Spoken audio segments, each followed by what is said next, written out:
بسم اللہ الرحمن الرحیم مولاي صلی وسلم دائما ابدا علی حبیبک خیر الخلق کلہم۔ اللہ تعالیٰ کی توفیق، تاجدار کائنات امام الانبیاء کے نالین مبارک کے تصدق اور وسیلہ سے آج ہم درس صحیح بخاری کی نشست نمبر 134 میں حاضر ہیں۔ دعا ہے خالق کائنات مالک کائنات آپ سب احباب کا دور و نزدیک سے خالصتاً تاجدار کائنات صلی اللہ تعالیٰ علیہ وسلم کی حدیث مبارکہ سننے کے لیے دور و نزدیک سے اس مجلس میں حاضر ہونا، شریک ہونا، کثرت کا باعث بننا اللہ رب العزت اپنی بارگاہ میں قبول اور منظور فرمائے۔ پچھلے درس ہم نے نبی علیہ السلام کی شان ختم نبوت پر گفتگو کی تھی، اور آج کے درس کی پہلی حدیث پاک 1481 صحیح بخاری کی حدیث کا نمبر ہے۔ آج کے درس کی پہلی حدیث پاک جو پڑھی جائے بڑے ادب و احترام اور محبت میں ڈوب کر تاجدار کائنات صلی اللہ تعالیٰ علیہ وسلم کے دہن مبارک سے نکلے ہوئے جملوں کو سماعت فرمایا کریں۔ یہ وہ کلمات ہوتے ہیں جو نبی علیہ السلام کے دہن مبارک سے نکلے ہوئے ہوتے ہیں۔ نبی حمید بن سعید قال غزونا مع النبي صلى الله تعالى عليه واله وسلم غزوة تبوك فلما جاء وادي القرى اذا امرأة في حديقة الله فقال النبي صلى الله تعالى عليه وسلم لاصحابه اخرسوا وخرس رسول الله صلى الله تعالى وسلم عشرة اوسق فقال لا اعصي ما يخرج منا فلما اتينا تبوك قال اما انها ستهب الليلة ريح شديدة ولا يقومن احد ومن كان معه بعير فليأكله فاكلناها وهبت ريح شديدة فقام رجل فالقته بجبل طيع اهدى مالك الى قال النبي صلى الله تعالى عليه وسلم بغلة البيضاء وقساء بدن وقتم له ببحر فلما آتى وادي القرى قال للمرأة كم جاءت حديقتك قالت 10 أوسق خرس رسول الله صلى الله عليه وسلم فقال النبي صلى الله عليه وسلم إني متعجل إلى المدينة فمن أراد منكم أن يتعجل معي فليتعجل فلما كان ابن بكار كلمة معنا وأشرف على المدينة قال هذه تابة فلما رأى أحد قال حبنا ونحبه على أخبر بخير دبر الأنصار قالوا بلى قال دبر بني النجار ثم دبر بني عبد أشهل ثم دبر بني سعيدة أو دبر بني الحارث بن خزرج وفي كل دبر الأنصار يعني خيرا۔ سے بخاری کی 1481 ہم نے حدیث پڑھی۔ بڑی ایمان افروز حدیث پاک ہے اور بڑی حضرت صلی اللہ علیہ وسلم کی اس میں عظمت اور شان بیان ہو رہی ہے۔ غزوہ تبوک کا واقعہ ہے۔ نبی علیہ السلام حضرت ابو حمید الساعدی رضی اللہ تعالیٰ عنہ حدیث کی روایت کرنے والے ہیں کہ ہم نبی علیہ السلام کے ساتھ غزوہ تبوک میں شامل ہوئے۔ جب ہم وادی قرا پر پہنچے، وادی قرا یہ مدینہ اور شام کے درمیان ایک بستی کا نام ہے۔ وادی قرا یہ مدینہ اور شام کے درمیان ایک بستی کا نام ہے۔ وہاں جب پہنچے ایک عورت کا باغ تھا اور بڑا پکا ہوا تھا، بالکل اس کی کھجوریں بالکل اتارنے کے قریب تھیں، باغ بالکل پکا ہوا تھا۔ آقا نے صحابہ کرام سے فرمایا اخرسو، میرے صحابہ اندازہ لگاؤ کتنی کھجوریں نکلیں گی، کتنے من ہیں، کتنے کلو ہیں، کتنی کھجوریں نکلیں گی۔ آقا نے فرمایا تم بھی اندازہ لگاؤ، میں بھی اندازہ لگاتا ہوں۔ سبحان اللہ، دیکھیں آقا علیہ السلام کی سیرت طیبہ۔ صحابہ کرام نے اندازہ لگایا، کس نے کیا تعداد بتائی۔ وخرس رسول اللہ، آقا نے بھی فرمایا کہ اس کی تعداد کتنی ہوگی، کتنے یہ کھجوریں نکلیں گی۔ 10 اوسقن، آقا نے فرمایا یہ 10 وسق ہوگی۔ 10 وسق یعنی 600 کلو، 600 کلو کھجوریں نکلیں گی۔ آقا نے فرمایا 10 وسق کھجوروں کی تعداد ہوگی، اتنا پیمانہ نکلے گا، یعنی 600 کلو کھجوریں نکلیں گی۔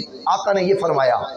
پھر آقا نے عورت کو کہا لا آسی ما یخرج منہا، اے بی بی جب بھی تم ان کھجوروں کو اتارو، ہم تو غزوے کے لیے جا رہے ہیں، آگے ہم نے آگے سفر کرنا ہے، ہم نے آگے جانا ہے، جب بھی تم کھجوروں کو اتارو تم نے ان کا پیمانہ لازمی کرنا ہے، واپسی پر ہم تم سے پوچھ کر جائیں گے۔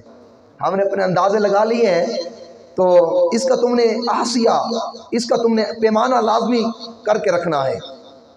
صحابہ کرام فرماتے ہیں ہم تبوک کے لیے روانہ ہوئے۔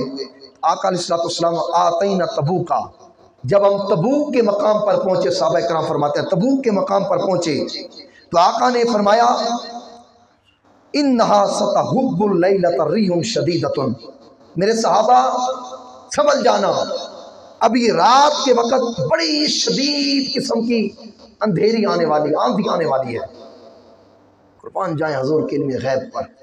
صحابہ کو فرمایا سنبھل جاؤ، ریح شدیدۃ، بڑی تیز آندھی آنے والی ہے، اتنی تیز آندھی ہوگی وَلَا يَقُومَنَّ أَحَدٌ، کوئی کھڑا نہ ہو، بیٹھ جائے، کھڑا بھی نہیں ہونا اس آندھی کے سامنے، بیٹھ جانا ہے۔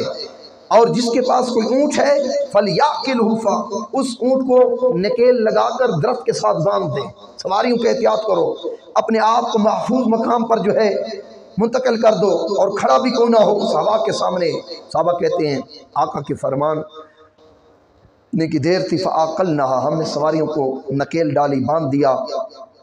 آقا نے جو وقت بتایا تھا، صحیح بخاری کی حدیث دیکھیں 1481، وَحَبَّتْ رِیٌ شَدِیدَةٌ، پھر آقا کی بتائے وقت کے مطابق شدید آندھی آئی، شدید قسم کی ہوا چلی، آندھی آئی۔ ہم میں سے ایک شخص بیٹھا نہیں، آقا نے فرمایا تھا بیٹھ جانا، کھڑے نہیں ہونا۔ وَلَا يَقُومَنَّ أَحَدٌ، کوئی اس ہوا میں کھڑا نہ ہو بلکہ بیٹھ جائے۔ فقام الرجل، ایک شخص کھڑا ہوا تھا، فَأَلْقَتُ بِجَبَلِ طَيٍّ، ہوا اس کو اڑا کر پہاڑوں کے دامن میں اس کو ہوا نے جا کر گرا دیا، اتنی تیز آندھی تھی۔ آقا نے کہا تھا بیٹھ جانا، کھڑے نہیں ہونا، لیکن وہ کھڑا رہا، ہوا اس کو لے کر اڑی۔ فَأَلْقَتُ بِجَبَلِ طَيٍّ، ایک طے نامی پہاڑ تھا تبوک میں، اس کے دامن میں جا کر اس شخص کو اس آندھی نے جا کر گرا دیا۔ تو اگلا جو ہے پہلا جو آقا کی شان وہ تو آگے آئے گی، یہاں یہ جو آقا کا علم غیب دیکھیں دوستو، مستقبل میں آج تو جدید محکمہ موسمیات کے پاس آلات آ چکے ہیں، وہ بتا دیتے ہیں ہوا آئے گی، بارش آئے گی، اور بارش کے ساتھ ہوا بھی آئے گی۔ آج تو جدید آلات ہیں۔ میرا آپ سے سوال ہے، رسول اللہ نے کس علم کی بنا پر فرما دیا کہ آج رات شدید آندھی آنے والی ہے؟ کیا تھا؟ کوئی آلہ تو نہیں تھا، یہ اللہ کا عطا کردہ علم غیب تھا جو اللہ نے مصطفیٰ کو عطا کیا اور رسول اللہ نے اپنی امت کو اس سے آگاہ کر دیا۔ یہ علم غیب تھا حضور علیہ السلام کا کہ حضور مستقبل کی خبر دے رہے ہیں، جو شام کے وقت ہوا نے آنا ہے، ہوا کی رفتار کیسی ہوگی، وہ کتنی شدید ہوگی، حضور ہوا کی کیفیت اور آواز کی تیزی کو بھی جانتے ہیں، کیسی ہوا ہوگی۔ اور وارننگ آقا نے پہلے دے دی، لا یقومن احد، اس ہوا میں کھڑا نہیں ہونا۔ آقا نے وارننگ پہلے دے دی، بیٹھ جانا ہے، کھڑا نہیں ہونا۔ اور ایک شخص کھڑا رہا، اس کو ہوا لے اڑی اور ایک طے نامی پہاڑ کے دامن میں جا کر گرا دیا۔ یہ آقا کا علم غیب، حضور کا معجزہ۔ ایلا نامی ایک بادشاہ گزرا ہے، ایلا علاقے کا بادشاہ، جو اس وقت اس سمندری ایک علاقہ تھا، اس کا ایک بادشاہ تھا، ایک خطے کا سمندری علاقے کا بادشاہ، تبوک کے پاس سمندری علاقہ تھا۔ اس نے آقا کے لیے ایک سفید خچر تحفے میں بھیجا، ایک چادر بھی نبی علیہ السلام کے لیے تحفے میں بھیجی۔ آقا علیہ السلام نے اس سے سفید خچر بھی تحفے کا قبول کر لیا بادشاہ سے، اور اس کا بھیجا ہوا آقا نے جو چادر تھی وہ بھی قبول کر لی۔ کاتب لہ ببارہم، آقا نے کہا تم نے ہم سے محبت کی ہے، آقا نے ایک پرچہ لکھ کر کہا جاؤ یہ حکومت محمد مصطفیٰ تجھے دیتا ہے۔ آقا کی عطا دیکھیں، آقا نے کہا یہ ملک میں تجھے دیتا ہوں۔ آقا نے اس کو وہ ملک کاتب لہ ببارہم، وہ سمندری علاقہ آقا نے اس کے ملک کر دیا، تو اس کا بادشاہ ہے، تو نے ہمیں تحفے دیے۔ غزوہ تبوک کی واپسی پر آقا کا گزر وادی قرا سے ہوا، جہاں پہلا پڑاؤ کیا تھا، حدیث کے پہلے ٹکڑے میں ہم نے پڑھا۔ وہی عورت وہی باغ، وہاں پہنچے، آقا نے اس بی بی کو بلایا، اس عورت کو بلایا، قال للمرأة، آقا نے اس عورت کو کہا کم جاءت حدیقتک، اے بی بی تو نے کھجوریں تو اتار لی ہیں، اب ہمیں بتا اس کی مقدار کتنی بنے۔ آقا نے کہا تھا اخرسو، میرے صحابہ اندازہ لگاؤ، اور آقا نے بھی اس کا پیمانہ بتا دیا تھا، اتنی تعداد کی ہوں گی۔ اب آقا اپنا ایک علم بتانا چاہتے تھے، اپنی شان بتانا چاہتے تھے۔ قربان جائیں، بی بی نے کہا قالت عشرۃ اوسکن، خرسا رسول اللہ، یا رسول اللہ جیسے آپ نے ارشاد فرمایا تھا اس کے مطابق 10 وسق یعنی 600 کلو کھجوریں میرے باغ سے اتری ہیں۔ یہ ہے علم مصطفیٰ۔ ارے دوستو، صحیح بخاری کی حدیث 1481، درختوں پر کھجوریں لگی ہوئی ہیں، کس کو بالکل پکا یقین ہے اس سے 10 کلو کھجوریں نکلیں گی، 1 من نکلے گا، 2 من نکلیں گے، کتنی کھجوریں نکلیں گی؟ صحابہ نے اندازے لگائے، لیکن جو زبان مصطفیٰ سے نکلا عشرۃ اوسق 10 وسق یعنی 600 کلو تیرے باغ سے کھجوریں نکلیں گی۔ آقا نے بھی اس عورت سے پوچھا، عورت نے کہا یا رسول اللہ آپ کی زبان اثر سے 600 کلو کا لفظ نکل گیا تھا، کیا میری پورے باغ کی کھجوریں 600 کلو بن گئی۔ حضور کا علم غیب دیکھے میرے دوستو، کیا شان، کیا مقام، کیا مرتبہ اللہ نے تاجدار کائنات صلی اللہ تعالی علیہ وآلہ وسلم کو عطا فرمایا۔ پھر یہ ہو گیا آقا علیہ السلام کو، آقا نے فرمایا انی متعجل الی المدینہ۔ اب صحابہ کرام کی کافی تعداد تھی، صحابہ کرام کی رسول اللہ صلی اللہ علیہ وسلم کے ساتھ غزوہ تبوک میں۔ آقا نے فرمایا میرے صحابہ مجھے جلتی ہے اپنے مدینہ جانے کے لیے۔ آقا کو شہر مدینہ سے اتنی محبت تھی، آقا نے کہا کافی دن ہو گئے میں شہر مدینہ کو چھوڑ کر آیا ہوں، مجھے جلتی ہے شہر مدینہ جانے کے لیے۔ فمن اراد منکم یتعجل معیا، لہذا جو جلتی جلتی میرے ساتھ میرے شہر مدینہ میں چلنا چاہتا ہے وہ جلتی چلے، بعد میں جو آہستہ آنا چاہتا ہے آتا رہے، میں جلتی جانا چاہتا ہوں۔ ایک اور حدیث پاک میں آتا ہے آقا علیہ السلام جب بھی بحر جاتے اور خاص طور پر جب شہر مکہ میں نبی علیہ السلام عمرے کی غرض سے گئے اور حج کے لیے گئے، ایک مرتبہ حدیث صحیح دے رہا ہوں، آقا نے صحن کعبہ میں ہاتھ کھڑے کیا، آقا نے دعا کی یا اللہ اس وقت تک مجھے موت نہ دے جب تک میں اپنے شہر مدینہ میں نہ جاؤں۔ اب دیکھیں شہر مکہ اللہ کا گھر ہے کہ نہیں ہے؟ صفا مروہ ہے، اب زمزم ہے، مقام ابراہیم ہے، اللہ کا گھر ہے، بیت اللہ ہے، لیکن آقا صحن کعبہ میں دعا کر رہے ہیں یا اللہ مجھ محمد مصطفیٰ کو اس وقت تک موت نہ دے جب تک میں اپنے شہر مدینہ میں نہ جاؤں۔ آقا امت کو بتانا چاہتے تھے میرے امتیو مدینہ کو مجھ سے نسبت ہے، جتنی میں محبت محمد مصطفیٰ اپنے شہر مدینہ سے کرتا ہوں تم نے بھی مدینہ سے ٹوٹ ٹوٹ کر محبت کرنی ہے۔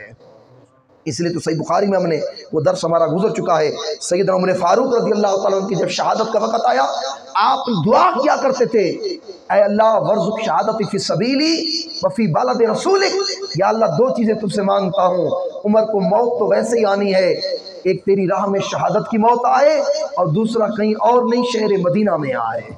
شہر مدینہ سے محبت تھی صحابہ کو، شہر مدینہ سے محبت کرنا یہ ایمان کا حصہ ہے، ایمان کا حصہ ہے۔ اور ایک اور حدیث پاک میں آقا نے ہاتھ کھڑے کہ اللہ محبب الینا مدینہ کما حب کا، یا اللہ ہمارے دل میں مدینہ کی اتنی محبت ڈال جتنی تو نے مکہ کی ڈالی ہے۔ حضور دعا کر رہے ہیں یا اللہ اتنی محبت میری امتیوں کے سینے میں مدینے کی ڈال جتنی تو نے اپنے شہر مکہ کی ڈالی ہے۔ آگے سنے آقا نے کہا یہ تو ہے ایمان کا پہلا درجہ، یہ عام لوگوں کے لیے پہلا درجہ کہ میرے مدینہ سے اتنی محبت ہر امتی نے کرنی ہے جتنی میرے مکہ سے کرتا ہے۔ او اشدہ، آقا نے کہا جو محمد مصطفیٰ کا سینہ ٹھنڈا کرنا چاہتا ہے مدینے سے جو ہے محبت مکے سے بڑھ کر کرے، مکے سے بڑھ کر میرے مدینہ سے محبت کرے، اس لیے مدینہ میرا مسکن ہے، مدینے میں میرا روزہ بننا ہے، مدینہ مجھے پیارا ہے، وہ اللہ کا گھر ہے، اس سے اس وجہ سے محبت کرو۔ دو درجے دیے، پہلا درجہ یہ ہر مومن کے لیے لازمی ہے مدینہ سے اتنی محبت کرے جتنی مکہ سے کرتا ہے، اور آقا نے فرمایا جو میرا سینہ ٹھنڈا کرنا چاہتا ہے میرے مدینہ سے مکہ سے بڑھ کر محبت کرے۔ اس لیے آقا نے کہا میں مدینہ جلتی جانا چاہتا ہوں، قربان جائیں اشرف علی المدینہ، آقا سواری پر بیٹھے ہیں، ایک ٹیلے پر آقا مدینہ کی حدود میں داخل ہو گئے، ایک بلند ٹیلے پر آقا بلند ٹیلے پر آقا نے کہا ہاذہی طابہ، مبارک ہو میرا شہر مدینہ آ گیا ہے، ہم مدینہ پہنچ چکے ہیں۔ اور حضور علیہ السلام نے شہر مدینہ کے لیے طابہ کا لفظ استعمال کیا۔ طابہ کا معنی ہے پاکیزہ، پاکیزہ شہر، طابہ کا معنی ہے پاکیزہ شہر۔ یہاں محدثین کرام فرماتے ہیں اب اس کی بھی آپ لغت کے اعتبار سے دیکھیں، طابہ کا معنی حضور نے مدینہ کیوں نہیں کہا، طابہ کس نے کہا؟ طابہ کا معنی ہے پاکیزہ۔ رسول اللہ نے فرمایا اللہ نے میرے شہر مدینہ کا نام ایک طابہ بھی رکھا ہے، طابہ بھی رکھا ہے، اور ایک معنی یہ بھی لکھا گیا ہے کہ طابہ کا معنی ہے خوشبودار، کیونکہ مدینہ کی مٹی میں رسول اللہ کی نسبت کی وجہ سے، کیونکہ رسول اللہ کی قبر انور وہاں ہے،